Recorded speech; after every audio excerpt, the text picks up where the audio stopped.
I still remember the exact moment I realized my family saw me as a threat, not a son, not a brother, just someone to resent. It wasn't when I bought my condo, or when I walked the graduation stage without a dime of their help. It was something far more ordinary. I was sitting at our old kitchen table, same worn-out chairs from when I was a kid, same chipped edge where my sister once threw her cereal bowl, and my mom looked me dead in the eyes and said, "You're making your sister feel like a failure, Lucas. Is that what you want?" My name's Lucas. I'm 26 now. And yeah, I bought a condo last year. One bedroom, nothing fancy. Just a quiet place a few blocks from downtown, near my job at the marketing agency. It's the kind of spot you'd walk past without noticing. No flashy car in the driveway, no high-end finishes. But to me, it was everything. My first real foothold in life. And the first time I had something that wasn't tied to anyone else. Not my parents. Not my sister. Just me. I grew up in a smallish town, about an hour outside the city. Blue collar. Everybody knew everybody, and gossip was currency. My parents, Nora and Carl, were the type who believed appearances mattered more than reality. We weren't rich, far from it, but they'd stretch a dollar until it snapped to keep up the illusion. My dad worked at a car parts distributor, my mom was a part-time receptionist at a dental office, and every year they'd splurge on some extravagant family photo session or post our holiday ski trip photos online, even if it was just us driving up to a rental cabin for a night. It was always about the optics. Then there was my sister, Hannah, 2 years younger than me, blonde, bubbly, and somehow always the center of attention. From the time we were kids, she was the golden child. Not because she earned it.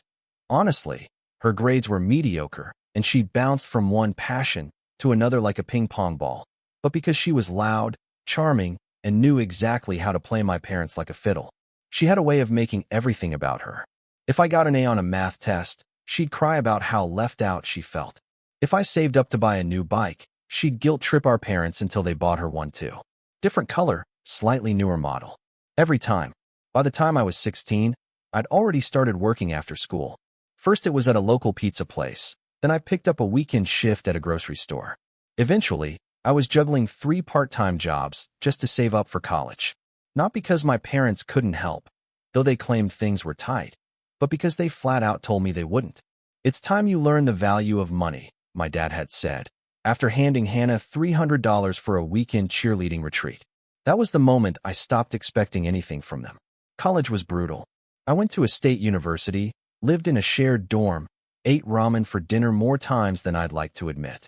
I applied for every scholarship I could, worked at the campus library, picked up freelance gigs in graphic design just to cover textbooks. For years of grinding. No spring breaks, no parties, no safety net. But I made it. Graduated with honors. No debt. Just exhaustion. When I got my first job offer, I didn't tell my parents right away. It wasn't some grand act of rebellion. I just knew they wouldn't really care. They hadn't asked about any of my interviews or applications. When I finally mentioned it over dinner one weekend, my mom blinked like she didn't quite register what I'd said. My dad just nodded and changed the subject to how Hannah was exploring culinary school now. Her 3rd program in 2 years. So yeah, we weren't close. But I tried to stay cordial. I still showed up for birthdays, still sent cards on Mother's Day. I wasn't trying to burn any bridges. I just knew I had to build my own path if I wanted to get anywhere in life. That path eventually led me to the condo. It wasn't like I bought some downtown penthouse or posted it all over social media. I didn't even tell anyone for a few weeks, not until the paperwork was finalized. When I did, I invited my parents over for lunch. Just a casual thing, sandwiches, coffee, a little tour of the place. It was clean, minimal, modest. I had one couch, a thrift store coffee table, and a mattress on the floor. But it was mine. Every inch of it paid for with money I'd earned. My mom walked through the rooms like she was touring a crime scene. She made a noise when she saw my little kitchen, somewhere between a scoff and a sigh, and said, "Well, it's cute. A little cold, though? Don't you want something more cheerful?" My dad, always quieter, asked about the mortgage. Not to congratulate me, just to analyze. "That's a big step," he said. "Hope you didn't jump into something too fast." But the real moment that stuck with me was Hannah's reaction. She'd tagged along, wearing sunglasses indoors and flipping through her phone the entire time. She barely looked up as I showed them around, didn't say a word during lunch. Then, just as they were leaving, she turned to me with this smirk and said, Must be nice to have no life so you can afford this stuff. No one said anything. My mom gave a little laugh. My dad just shrugged like she told a joke. I stood there holding the door open, heart pounding, unsure if I should respond or just let it go. I chose to let it go. That was mistake number one. A few days later, I got a call from my mom. Not unusual. She'd been calling more since the condo tour, but something about her tone was different. She started off with some small talk, then launched into a strange little rant about family unity and how everyone's on their own journey. Then she dropped the line that would become a running theme in the months to follow. "Lucas, I think you're making Hannah feel like a failure." I blinked. "What? You've always been so independent. It's intimidating. She's struggling to find her path, and you flaunting your success isn't helping." I laughed. "I didn't mean to. It just came out." "Flaunting? Mom, I invited you over for sandwiches. That's not exactly a victory parade. You know what I mean. The condo, the job, the way you're always so smug about doing it all yourself." I didn't argue. There was no point. But something in me cracked that day. A quiet frustration that had been building for years. I'd spent a decade grinding, working 3 jobs in high school, taking out the trash at 3 a.m., pulling double shifts during midterms, and now I was being told I had to downplay my life so my sister wouldn't feel insecure. I hung up politely, said I had a meeting to get to.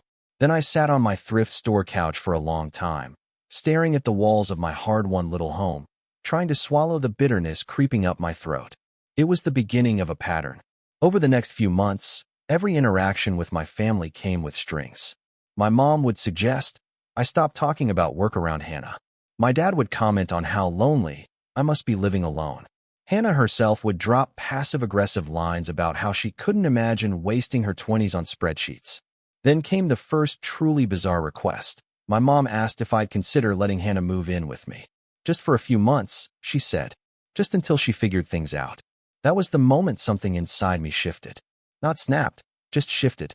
And I realized this wasn't just about my sister feeling like a failure. It was about them needing someone to blame for it. And I was getting the sinking feeling they'd already chosen who that was. I didn't answer right away when Mom asked if Hannah could move in. I stalled. Said I'd think about it. And that work was hectic. I figured that would buy me time, and maybe they'd drop it. But if there's one thing I've learned, it's that when my family sets their sights on something, they don't ask once and move on. They circle it, pressure it, guilt it into submission. It started subtly. My mom called more often, asking how lonely I was in that big, empty condo. She never outright mentioned Hannah, not at first. Just dropped little phrases like, "You must miss having people around," or, "I bet you'd love some company," as if I was some recluse curled up in the dark. Never mind that I had friends, a solid routine, and was finally starting to feel proud of what I'd built. She made it sound like I was some sad bachelor in a cave. Then came the dinners. Every Sunday, like clockwork, I'd drive back to my parents' house for family dinner. It was a ritual we'd maintained for years, even during college when I could make it. I kept doing it mostly out of habit and some lingering sense of duty. But after the condo news, Sunday dinners got weird. At first, it was little things. My parents constantly brought up how tough Hannah's life was. How unfair it was that the job market didn't reward her creativity. She'd bounce between new ideas every other week, start a baking Instagram, apply for a dog grooming course, consider bartending school, but she never stuck with anything longer than a month. Each new venture was treated like a noble quest by my parents, while my steady job was met with half-hearted good for yous. I once mentioned that I'd been promoted to team lead at work. It was a big deal. I'd worked late nights, led a huge client campaign, and finally got the recognition. I brought it up over mashed potatoes, and my dad nodded, barely looking up from his plate. "Speaking of jobs," he said, "Hannah's thinking about starting her own online business. Something with crystals. You know, spiritual stuff. She's very passionate." My mom lit up like a Christmas tree. "Oh, and she's going to start meditating again. She just needs the right environment." Then, turning to me, "That's why your place would be perfect, Lucas. So peaceful." I blinked. "Wait, you're still on that?" My mom tilted her head, as if I was the crazy one. "Honey, it just makes sense. You've got space. Stability. She needs a stepping stone. She looks up to you." "She just said last week that I was a robot in a suit," I replied. "She didn't mean it like that," my mom said with a wave. "You know how siblings are. Hannah, who was sitting across from me playing with the condensation on her glass, didn't even look up. I knew better than to press it. So I nodded, changed the subject, and let the tension stew under the surface. But the next day, I got a text from Hannah. "Hey, can I come stay for a bit? Mom said you were cool with it." No question mark. No please. Just the assumption that I'd agreed. I stared at the message for a long time, then replied. I didn't say yes. "I'm not sure it's a good idea." She didn't reply. Instead, 2 hours later, my mom called. Her tone was tight, controlled, like she was trying to mask irritation with sweetness. "Lucas, I just don't understand. Why wouldn't you help your sister?" I tried to be polite. "Because I like living alone. Because I worked hard for this place and I want space. She's family, and I've been helping family for years," I said, my voice tightening. "But I'm not responsible for her choices." There was a long pause. Then the dagger. "Well, I guess we know who the selfish one is." I didn't say anything. I just hung up. From that moment, things got icy. I stopped going to Sunday dinners. I needed space, and I didn't want to sit at a table where every accomplishment of mine was twisted into an insult. I figured some distance would cool things off. Maybe they'd reflect. Maybe they'd let it go. Instead, they doubled down. I started getting cryptic Facebook messages from extended relatives. My aunt texted me, "I hope you and your sister can work things out. Life's too short for grudges." My cousin DM'd me a meme about sharing your blessings. Even my grandmother, who barely knows how to use her phone, sent me a voice note saying, "You've always been so responsible, Lucas. Don't forget that helping others is part of being successful." It didn't take long to figure out where it was all coming from. My mom had started painting a picture that I was rich, selfish, and turning my back on my family. That poor Hannah was struggling, while her cold-hearted brother lived in a condo like some Wall Street villain. Never mind that I still ate leftovers half the week and fixed my own plumbing to avoid calling a handyman. I tried to ignore it. I really did. Until the day I came home and found a suitcase outside my door. At first I thought it was a mistake. A delivery? A neighbor's? But then I saw the tag, Hannah's name. And on top, a handwritten note on floral stationery in my mother's cursive. "Please give her a chance. She needs you." No knock. No warning. No message. They'd literally dropped her off like a package. I left the suitcase there and went inside. An hour later, I got a text from my mom. Did she get in okay? I didn't reply. Instead, I turned off my phone and sat on my couch, staring at the front door like it was a loaded weapon. A few minutes later, there was a knock. It was Hannah. Hoodie, leggings, AirPods in. She didn't look surprised to see me. Didn't look nervous or apologetic. Just annoyed. "Are you going to help me with the rest of my stuff, or what?" I didn't open the door. I spoke through it. "You're not staying here." Silence. Then, muffled, "Are you serious?" Very. There was a pause. Then a slam. Her palm, maybe her bag, against the door. "You're unbelievable," she hissed. "You think you're better than everyone now?" I didn't answer. Eventually, I heard footsteps retreating. I peeked through the peephole. She was dragging the suitcase back down the hall, phone to her ear, already ranting. That night, my parents both called. I didn't pick up. My voicemail was full by morning. I knew what was coming. I was the villain now. They showed up unannounced the next day. Both of them, standing at my doorstep, looking like they were staging an intervention. My mom had that thin, tight smile she wore when she was trying to act reasonable, but was actually boiling inside. My dad stood with his arms crossed, silent but imposing. "We need to talk," my mom said. I opened the door halfway. "About what?" "You breaking boundaries." "About Hannah," she said. "About this family." I stepped outside and closed the door behind me. We stood there, in the hallway, under the flickering ceiling light, as she launched into a speech about unity, responsibility, and how families help each other even when it's inconvenient. How I'd changed since I moved out. How Hannah was hurting, and I was making things worse. "She doesn't need a lecture," Mom said. "She needs a role model." I stared at her. "Then maybe you should have raised her like you did me." My dad's jaw twitched. That hit somewhere. I didn't wait for a reply. I turned and walked back inside, locking the door behind me. A week later, I got a letter in the mail. It was from a lawyer. My parents were suing me. Technically, it was a civil dispute over emotional distress and unjust withholding of familial support. I didn't even know what half of it meant. But there it was, in black and white. They were taking me to court. Not over money. Not over property. Over the fact that I wouldn't let my sister move in. That's when I realized this wasn't just a family conflict anymore. It was war, and they'd just made the first official move. It's surreal when the people who raised you try to drag you into court, not over money you owe, or something you broke, or anything you actually did, but simply for choosing to live your own life without handing over the keys to it. I wish I could say I was surprised, but the moment I saw that letter in my mailbox, part of me just sighed, like my gut had already known this was coming. Still, I sat there on my kitchen floor for a long time, the envelope torn open beside me, just staring at the ridiculous stack of legal jargon. Unjust withholding of familial support, contributing to emotional harm through negligence. They even threw in some vague claim about verbal hostility, though they didn't have a single example. The letter wasn't from some powerhouse law firm either. It was from some local attorney named Grant Wexler. A family friend, apparently.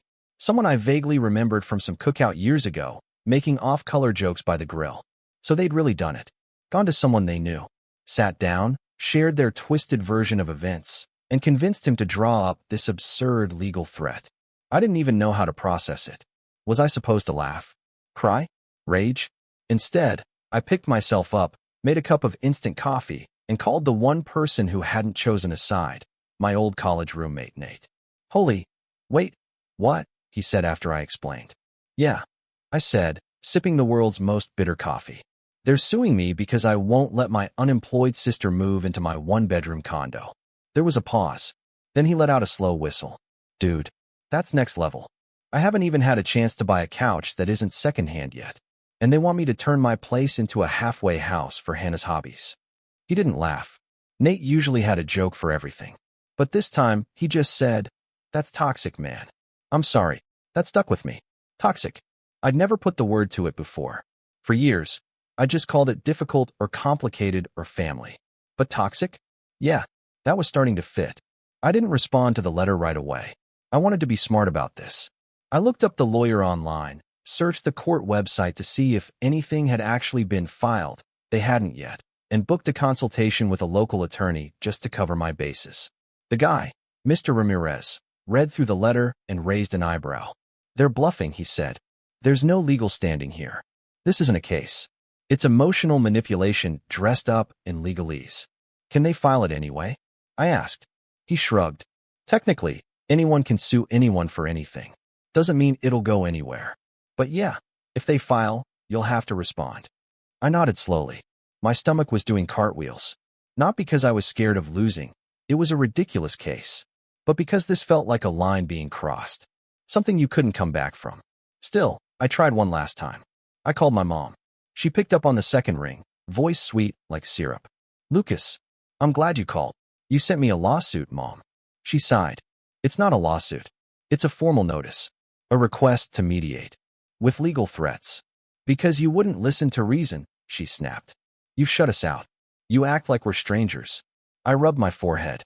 "You dropped my sister off at my door without asking. You've turned the entire family against me. You made me the villain in a story I didn't write. She's your sister. And I'm your son," I said. "Why does she matter more?" There was silence. Then, finally, she said the quiet part out loud. "Because she needs us, Lucas. You never did." That hit different. I didn't say anything. Didn't even hang up. I just let the silence stretch until she did. After that, I stopped trying to fix things.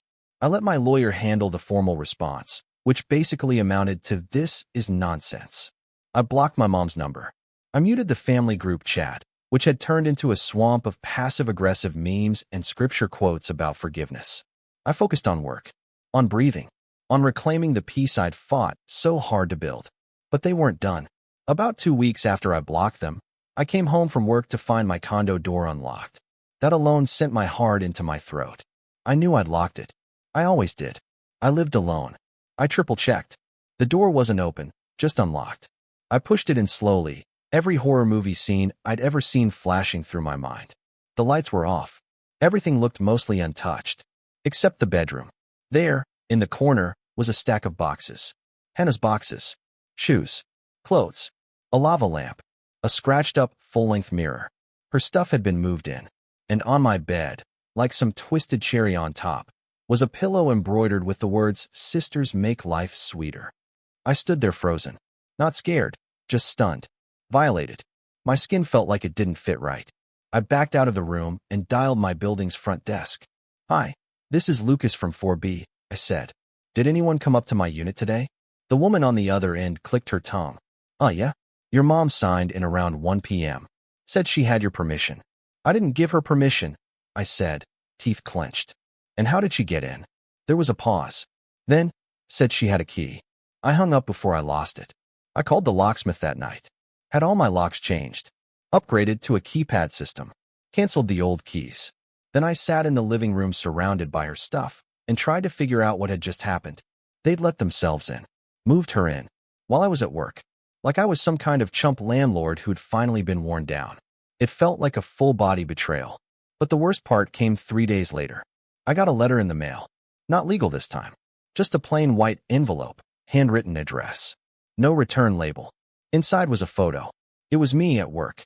Sitting at a cafe near the office, sipping a coffee, laptop open. Someone had taken it from across the street. On the back, in Hannah's handwriting. "If you won't be part of the family, maybe the world should know what you're really like." That was the moment I knew this wasn't about the condo, or support, or even jealousy. It was about control.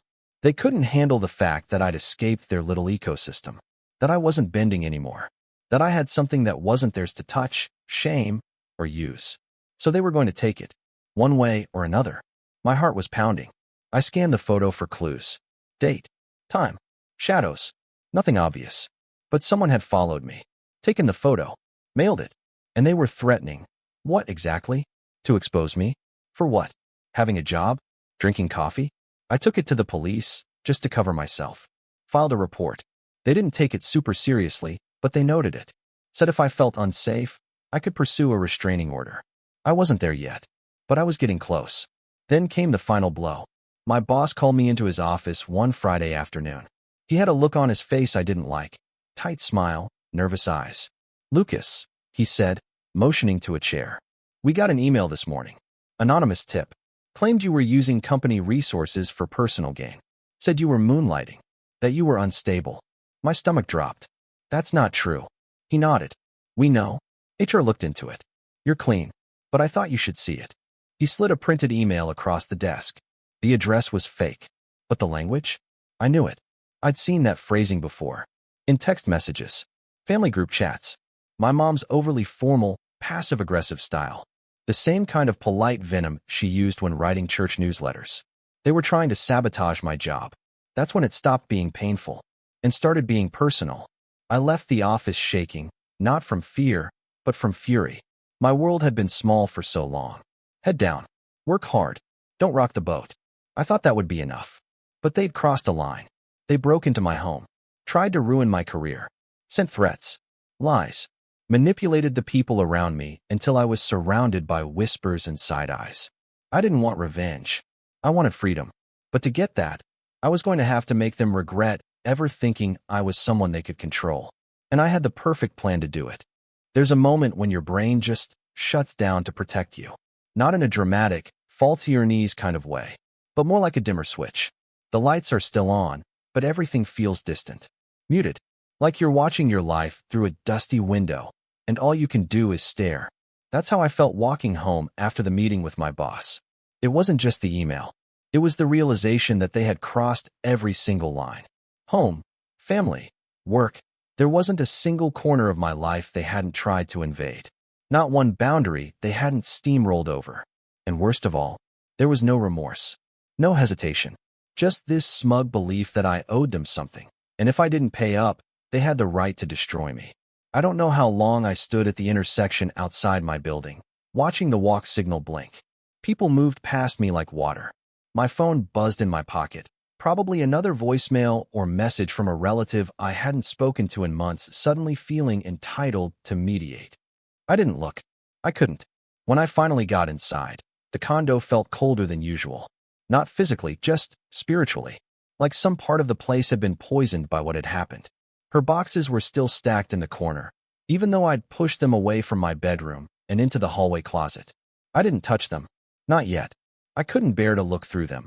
Not because I cared about the stuff, but because I knew it was all part of their setup. A message. A claim. A trap. They wanted me to explode. to fight back irrationally, to do something they could point to and say, see, he's the problem. But I didn't give them that satisfaction. Instead, I shut down. For the next few days, I went into full autopilot mode. Wake up, work, sleep, repeat. I kept to myself at the office, avoided casual conversation, ducked out early when I could. I stopped answering texts from everyone, friends, coworkers, even Nate. Not because I didn't trust them, but because I couldn't explain what was happening without sounding like I was losing it. My parents are trying to ruin my life because I wouldn't let my sister live with me. Who was going to understand that? My fridge was mostly empty.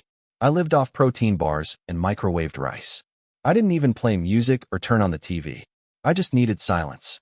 And for a while, that silence swallowed me whole. But even in that silence, some part of me was quietly shifting. Something deeper than anger was taking root. Resolve. Because once you hit the bottom, once you realize there's nothing left to salvage, you stop trying to patch holes. You start thinking about escape. Not the kind where you run away and start fresh with a fake name in another city, but the kind where you sever ties so cleanly they never grow back. I was done playing the good son. Done being the bigger person. Done tiptoeing around Hannah's ego and my parents' delusions. I was going to walk away, but I was going to do it on my terms. It started small. I went through my phone and removed every contact I didn't trust. Family members, childhood friends, old neighbors, anyone who'd ever liked one of Hannah's passive-aggressive Facebook posts or sent me a guilt-laced message. Gone. I didn't block them. That would be too obvious. I just removed them. Silently. Cleanly. Out of my life. Then I backed up everything important, documents, photos, legal records, onto 2 separate drives. One I kept in the condo. The other I left with Nate, who I finally texted with a simple, "Going through something heavy. We'll explain soon. Just need you to hold this for me." He didn't ask questions. Just replied, "Got you." After that, I started researching. I'd never been the kind of person to think about legal leverage. I always assumed justice was for people who screamed the loudest. But I started reading, looking up laws, harassment, unlawful entry, defamation, cyberstalking, tenant protections. I documented everything, took photos of her stuff in my closet, saved the photo of myself from the creepy envelope, screenshot every voicemail and message from extended family. And then I went to the property management office. "I need to know if anyone else has access to my unit," I said. The woman behind the counter blinked. "Just whoever you authorized on your form." I had a feeling. "Could you print me a copy of that?" She tapped a few keys, then handed me a sheet. There it was, in my own handwriting, from when I first signed the lease. Emergency contact, Nora Bennett, mother. And a little checked box next to access in emergencies. They'd used that. They'd twisted that single line into permission to break into my home. I scratched her name off right there and asked to replace it with Nate's. "I also need to know," I added, "if there are any security camera logs from the lobby on the 14th. She nodded slowly, eyes narrowing. "You want to file an incident report?" "Yes," I said. "Yes, I do." That night, I sat in the middle of my living room and just stared at the walls. Not crying, not shaking, just breathing. I had a plan now. A slow one. A smart one. But a plan. And the moment that confirmed I was doing the right thing, that came 3 nights later.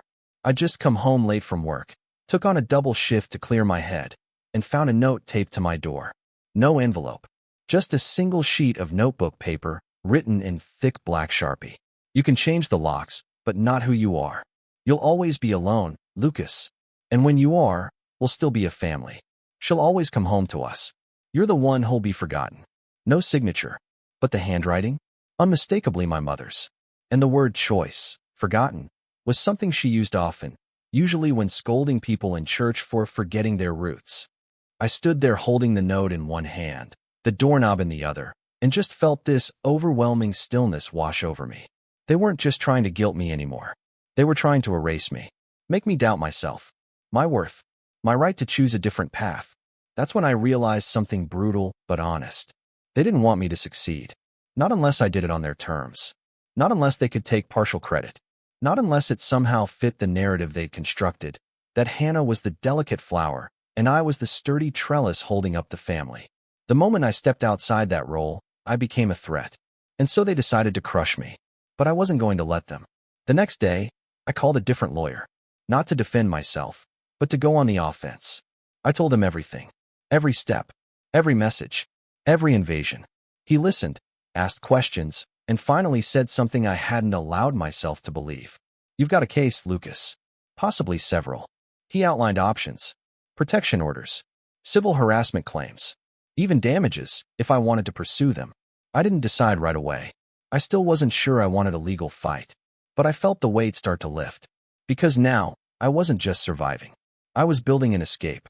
And when I made my next move, when I finally burned the bridge they kept dragging me across, I wanted it to be loud enough that they'd feel the heat from miles away. But first, I had to walk all the way down, to the very bottom. And once I was there, I'd light the match myself. The rise didn't start with a promotion or some grand moment of vindication. It started with an email. It was from a woman named Maya, an HR manager from a different division of my company. Someone I'd interacted with maybe once, during a project kickoff 2 years ago. Her subject line was simple. Hey Lucas, are you okay? I almost deleted it. By that point, I was so used to emails carrying hidden knives that I flinched just reading my name. But something about her tone felt different. When I opened it, I saw a few lines that stopped me cold. I know there's been a lot of noise around you lately. I just want you to know some of us see what's happening. And we know who you really are. Let me know if you want to grab coffee sometime. No pressure. It wasn't a job offer or a rescue mission. But it was the first time in months that someone extended kindness without strings. And it cracked something open in me. A door I'd been holding shut with both hands. We met at a quiet cafe near the company campus the following week. I didn't dress up. I didn't try to spin anything. I just showed up. Maya was warm, grounded, sharp. She didn't pry, just listened, asked a few questions, nodded when I explained what had happened with my family. The lawsuit, the break-in, the photo. She didn't gasp or clutch her pearls. She just looked me in the eyes and said, "That's abuse. No sugarcoating. No walking on eggshells. Just the truth," said plainly. I think that's when I realized I'd been waiting for someone, anyone, to say it. After that conversation, something in me shifted. I started sleeping again. Not all night, and not always peacefully, but enough. I started showing up to work on time, leaving my headphones out, joining group chats again. People noticed. Quietly, respectfully. No big, welcome back moment. But the tension around me started to fade. Even my boss pulled me aside one afternoon and said, "Glad to see you firing on all cylinders again, Lucas. Keep it up." But the real win came 2 weeks later. I got offered a new role. A promotion, technically, but it was more than that. It was a transfer to the corporate strategy team. A different department, different floor, different culture. It came with a raise, better hours, and, most importantly, a fresh start. I accepted it within an hour. The very next day, I moved my desk, packed up my things. No dramatic farewell, just a polite email thanking my old team. But when I left the floor, I felt like I was shedding an old skin, leaving behind the version of me that had been on the defensive for far too long. With the new role came a new rhythm. Meetings were sharper. Projects were bigger. I was surrounded by people who were strategic, ambitious, and quietly supportive. Nobody asked about my personal life. Nobody hinted at drama. It was just about the work. And I was good at the work. I didn't just survive, I excelled. My first quarter, I streamlined a cross-department initiative that saved the company 6 figures. I presented directly to the VP twice. My name started showing up in internal newsletters. Clients began requesting me by name. My manager, an icy but brilliant woman named Rena, pulled me aside after a presentation and said, "If you keep this up, you'll be in my chair within 2 years." I'd never heard something like that from someone in authority, not even close. While my professional life took off, I quietly kept tending to my personal escape plan. I had the security footage from the day my parents broke into my condo. I had screenshots of messages from family members encouraging me to just let her stay and mocking my boundaries. I had copies of the creepy anonymous email to my job and a timeline matching it to my mom's Facebook activity. My lawyer had everything. And together, we drafted a cease and desist. It wasn't just for my parents. It was for Hannah too. All 3 of them. One neat little package. It wasn't aggressive. Just clear. Legal. A formal notice that any further contact, defamation, or harassment would result in immediate legal escalation. I sent it by certified mail, email, and a private courier. 3 days of silence followed. Then came the expected explosion. Hannah posted a long, dramatic rant on Instagram about being betrayed by people who pretend to care and having to rebuild your life from ashes. She didn't name me, but the message was clear. It had a picture of her crying, her face strategically lit for maximum sympathy. It got 73 likes. My mom posted a quote from some televangelist about the sin of unforgiveness. I didn't respond. I was done speaking their language.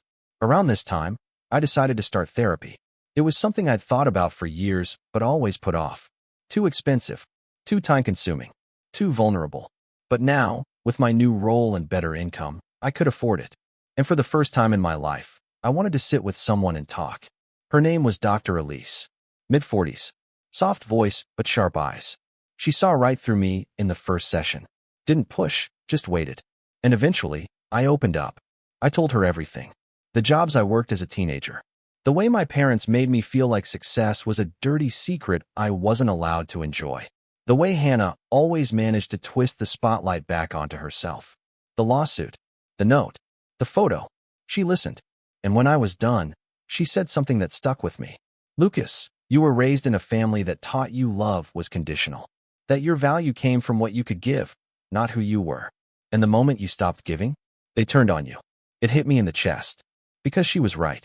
All my life, I thought if I worked hard enough, sacrificed enough, proved myself enough, they'd finally see me. But they never wanted to see me. They wanted to own me. Therapy became a ritual. Once a week. Rain or shine. Sometimes I talked. Sometimes I just sat in silence until something spilled out. But slowly, the knots in my chest began to untangle. The anger softened. The shame faded. And what replaced it wasn't forgiveness. It was clarity. And that clarity gave me power. I stopped checking their social media. I removed old photos from my phone. I took down the framed family picture in my hallway and replaced it with a skyline print I'd been eyeing for months. My home finally felt like mine. Then, something wild happened. I got invited to speak on a panel. Maya had recommended me for an industry event, a breakout session on young leaders and resilience in corporate environments. I almost said no. The idea of standing on a stage and talking about myself felt like walking naked through fire. But I said yes, and it turned out to be one of the best decisions I'd ever made. I didn't tell my whole story, of course, but I shared what I could. About burnout, boundaries, starting over, finding your voice when others try to steal it. People clapped. Some even lined up after to thank me.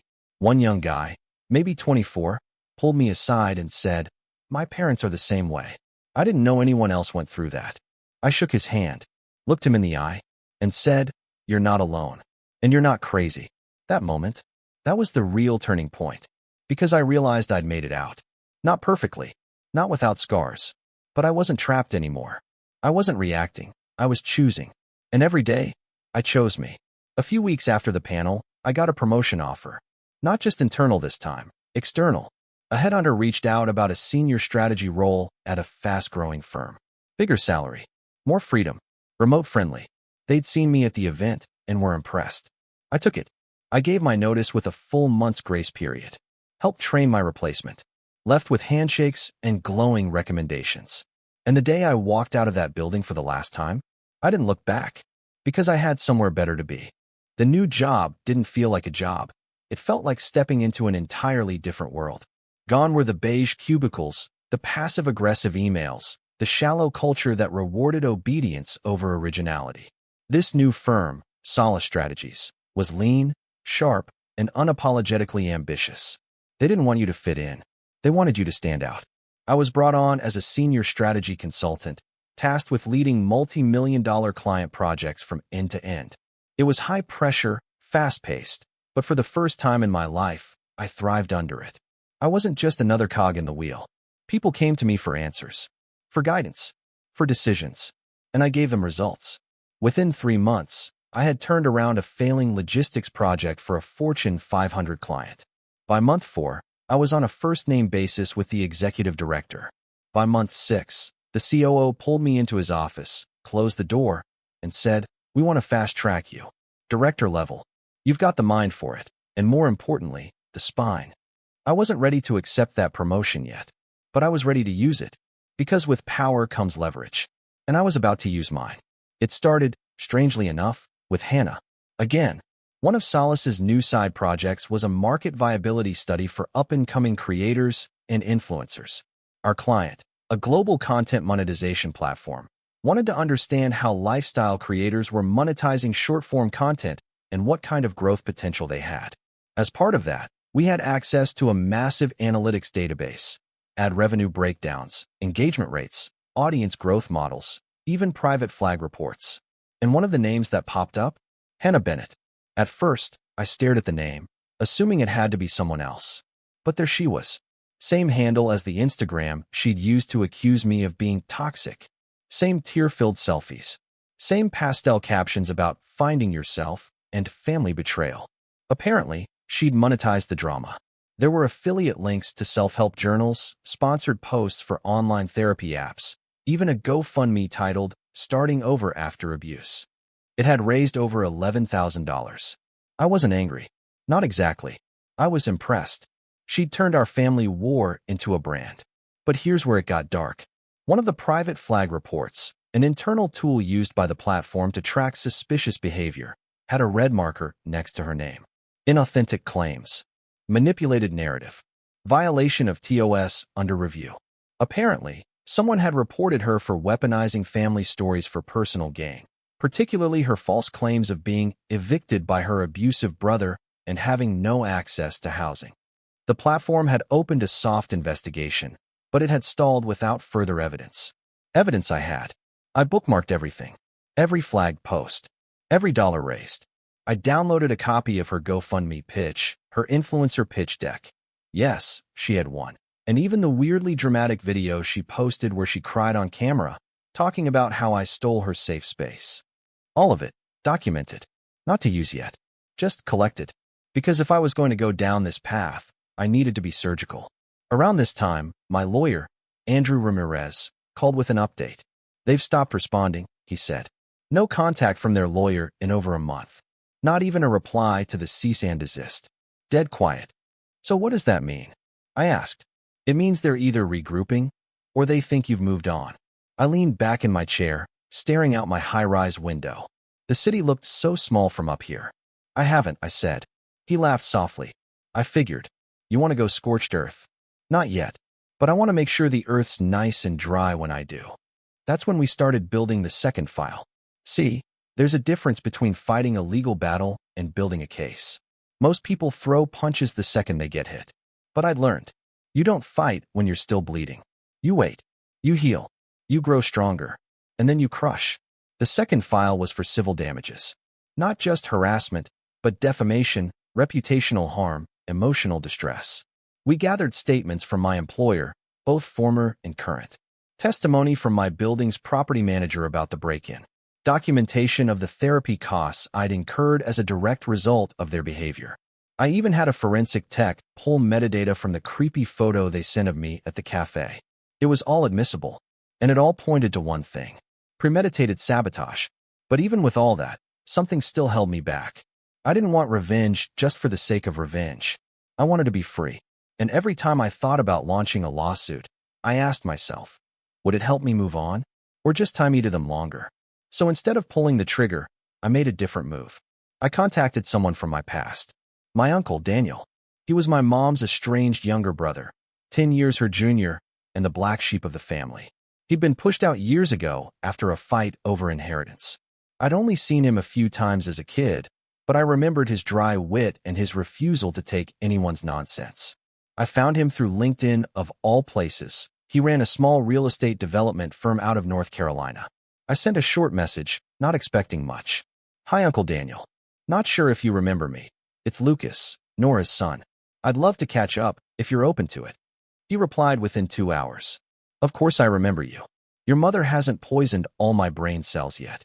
What's on your mind? We scheduled a call. What started as a catch-up turned into something much more. Daniel, as it turned out, had his own file. He'd kept receipts for decades. Financial abuse, backstabbing, manipulation. My mom had cut him out of the family years ago, spinning a story about how he'd tried to steal from their father's estate. But Daniel had documentation showing it was her who forged a signature on a bank transfer and had him blamed for it. I let it go, he said, because I was tired of the drama. But seeing you go through it, Feels like history repeating itself. We talked for 2 hours that first night. Then we started emailing, trading notes, sharing receipts. We weren't just survivors anymore. We were witnesses. Together, we began assembling a third file. This one wasn't for court. This one was for truth. We wrote a letter, not to send, but to exist. A full, documented account of Nora Bennett and the lies she'd spun over 3 decades. We called it the Legacy Project, a dry joke that made us both chuckle. And once it was done, we agreed on a single principle. If they ever came for me again, we would go public. Not with rage, with fact. Around this time, something else happened. Something small, quiet, but it cracked a layer of ice I didn't know I still had. Maya, the HR manager who first reached out to me months ago, invited me to a housewarming party. She'd just moved into a new place in the city, and a bunch of people from work were going. Normally, I'd say no. Crowds weren't my thing. Not anymore. But this time I said yes. And I'm glad I did. The night was easy, warm, real. No one asked about my family. No one tried to corner me with pity.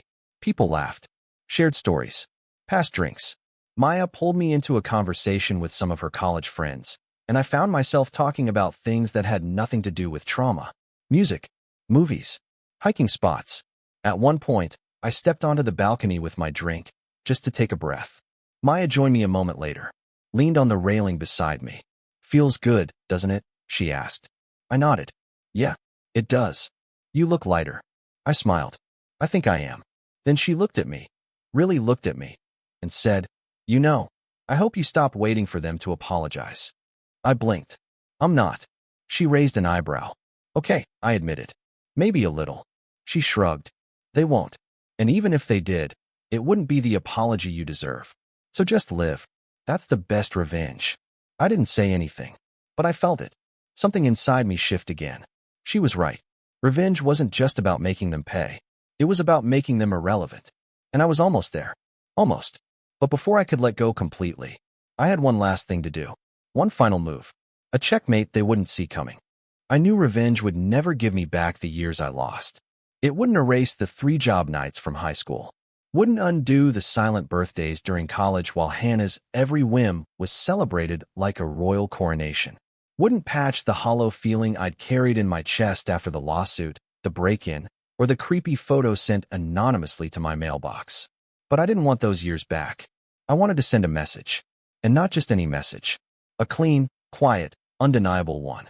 Something so calm and calculated they'd feel it in their bones every time they refreshed a page, opened an inbox, or walked into a room where their name had been adjusted.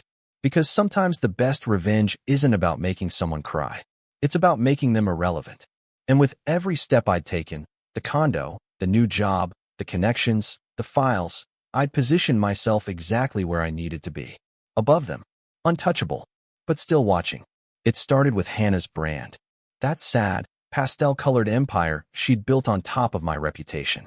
She'd monetized victimhood, using my name, and a twisted version of our history, to drive sympathy clicks. She'd earned over $11,000 through GoFundMe alone.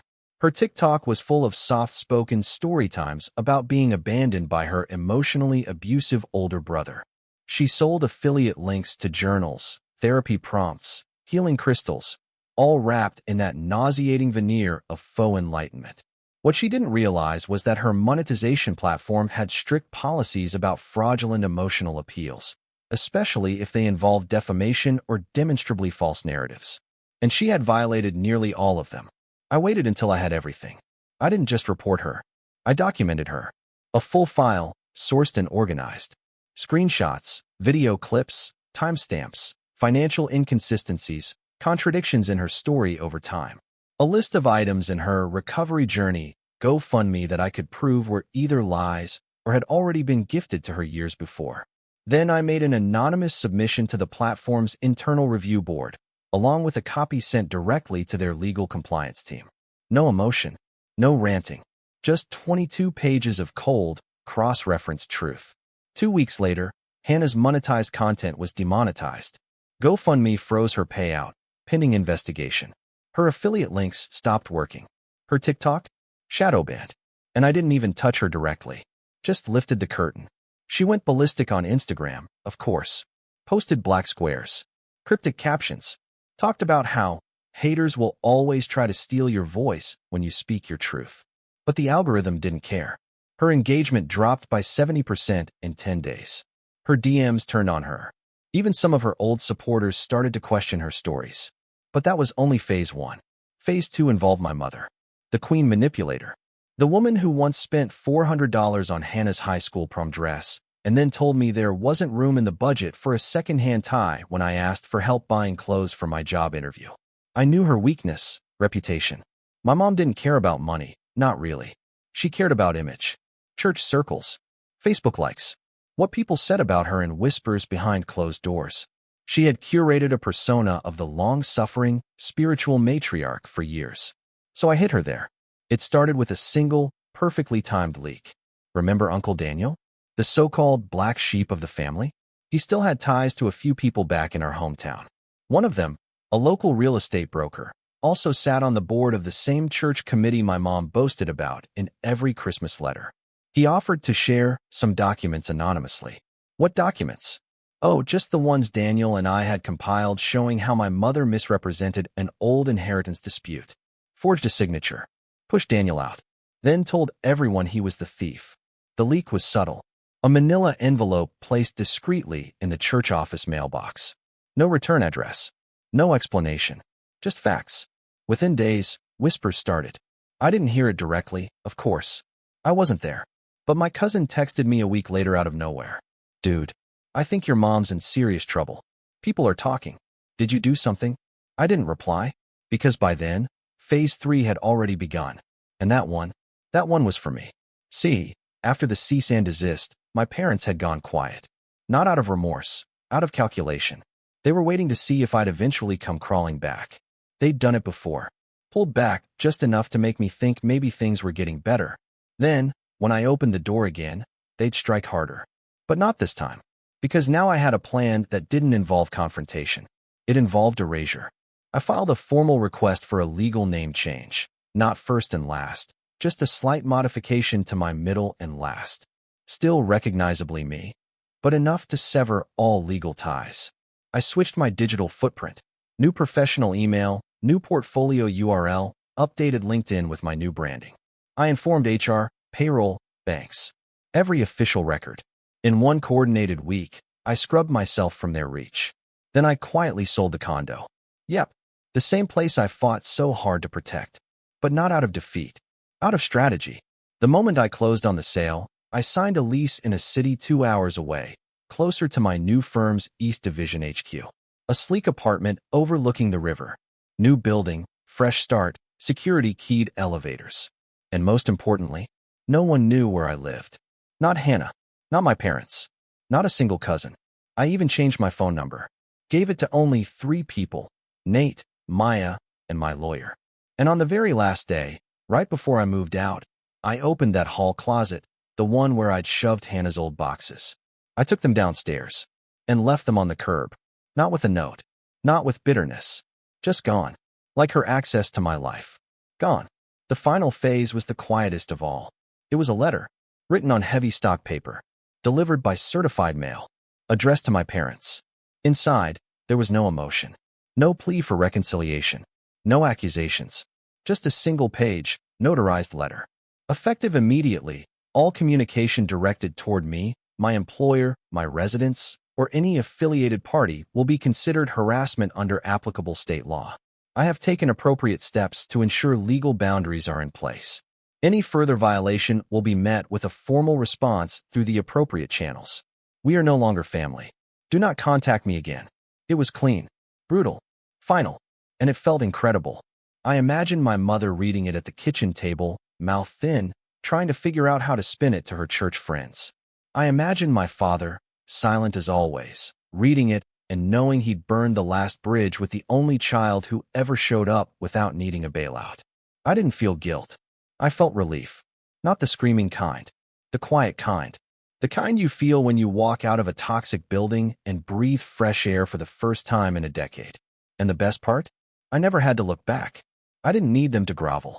Didn't need them to apologize. I had made it. Without them. Despite them. Above them. And they knew it. Every time they opened Facebook and didn't see my name. Every time Hannah posted a story time that got 3 likes instead of 3,000. Every time a family gathering passed and someone whispered, "Whatever happened to Lucas?" They knew. I won. And they lost access to the best thing they never deserved. Me. Fallout came slowly. Not with a bang. Not with a screaming match or slammed doors or someone pounding on my new front step in the rain. No. It came the way rot creeps into a tree. Silently, thoroughly, until the thing is hollow and only pretending to stand tall. The first sign was the silence.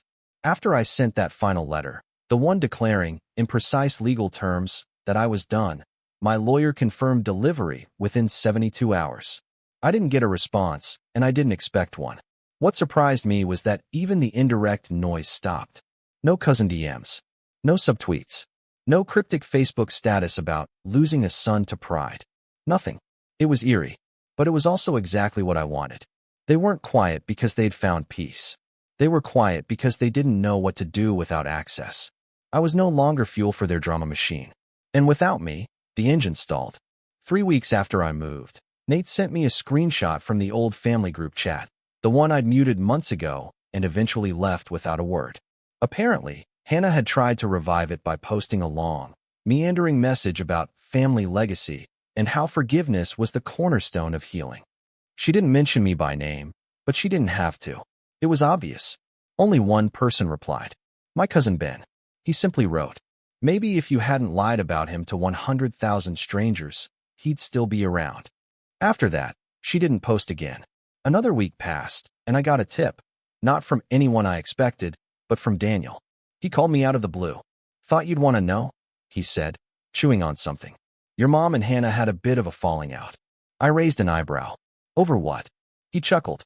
Apparently, someone from the church board confronted Nora. Asked if it was true that she tried to cover up a forgery years ago involving Grandpa's estate. "You remember those documents we put together?" "Yeah." Well, the story got around. Quietly, but fast. "And Hannah? She blamed your mom for ruining her platform," he said.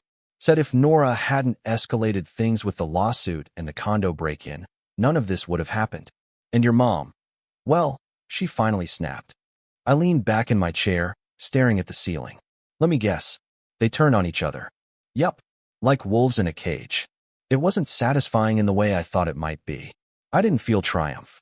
Just clarity. Confirmation. They never had loyalty to each other. Only codependence. As long as they had a common enemy. Me. They had purpose. But without that, they started devouring each other. That was when the unraveling truly began. I heard, through Daniel and a few other carefully filtered sources, that my mom's standing in the church had slipped. The woman who used to organize fundraisers and MC holiday pageants had quietly stepped down from all of it. Rumor was she'd been encouraged to take a break by the board. People were asking too many questions. Whispers spread. About the inheritance. About the lawsuit. About Hannah's mysterious GoFundMe disappearing overnight. She stopped posting Bible quotes online. Stopped commenting on old family photos.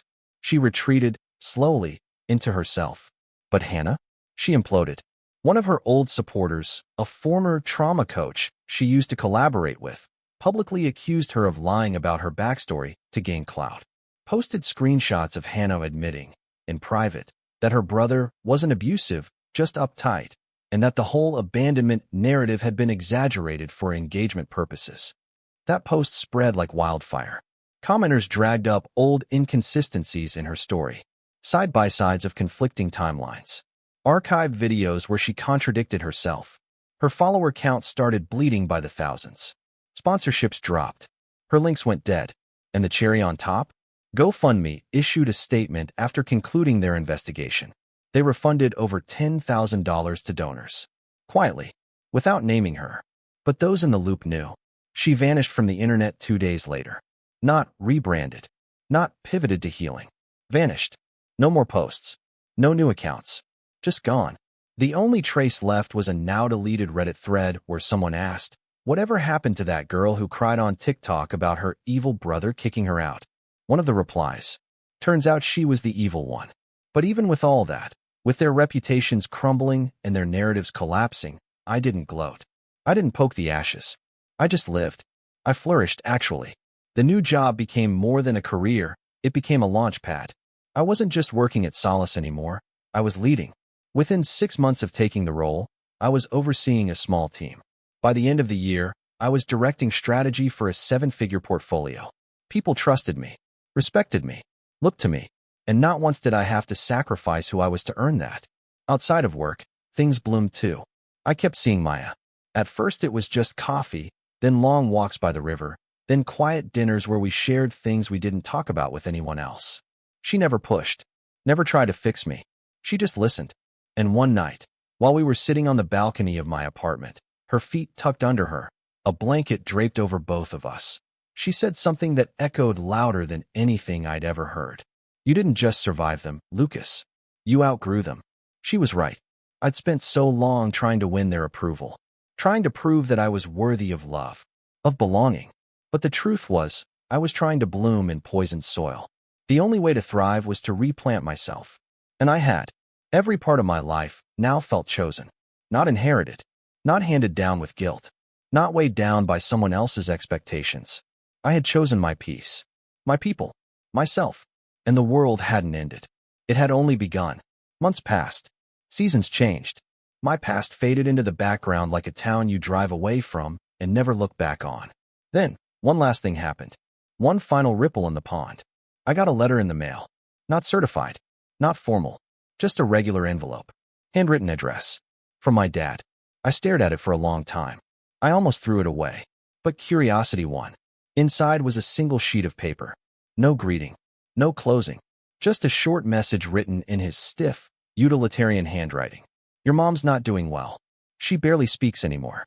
Hannah's living with her again. They're both different now. Quieter. I'm not asking for anything. Just thought you should know." See, I read it twice, then folded it, slid it into a drawer, and walked away. Because there's silence now, it wasn't mine to fix. It was theirs to live with, and I had nothing left to say. I closed that chapter with no anger, no bitterness, no second thoughts. Just 7 words spoken out loud to the empty room. "You don't get to hurt me anymore."